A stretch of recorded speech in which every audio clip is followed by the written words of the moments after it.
Okay, so Sony's been dipping their toes into this whole let's put our games on other platforms thing for a while now, mostly on PC, but never at launch because exclusivity is their golden ticket to selling you the box. Usually you wait a year or two before Spider Man or whatever shows up on Steam, and that's very on purpose. But lately, they're loosening up. Case in point, Helldivers 2 is coming to Xbox. Yeah, Xbox. And before that, they dropped LEGO Horizon Adventures on literally everything, including the Switch, which is wild because Horizon is a very PlayStation IP, but this version? Cute, Lego, casual, more like bait to get you interested in the real thing. And it's not just Sony Xbox has been tossing games onto Nintendo systems and PC because they're pushing Game Pass over hardware sales. Meanwhile, Nintendo, still guarding their games like a dragon hoarding gold. The only crossover they're doing is putting Mario Kart on your phone.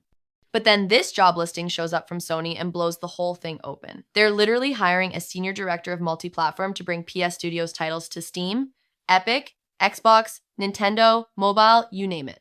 They name drop the competition right there. There's going to be a whole team whose job is just get PlayStation games on other platforms. This isn't an experiment anymore, it's a full push. Now, before you get visions of Last of Us on Switch 2 dancing in your head, let's be real. They're way more open with PC because it's huge and not a direct hardware rival. Nintendo and Xbox, that's trickier. So what's more likely?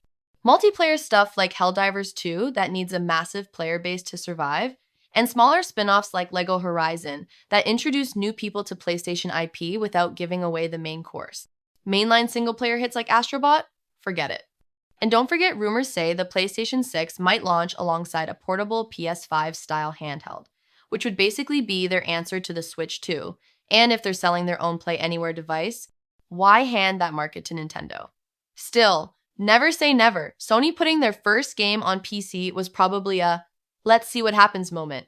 And now it's normal.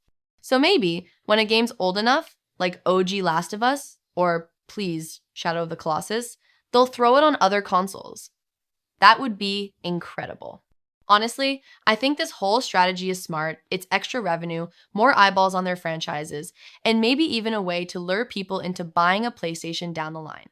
So yeah, good job, Sony. Now, where's my Shadow of the Colossus on Switch 2?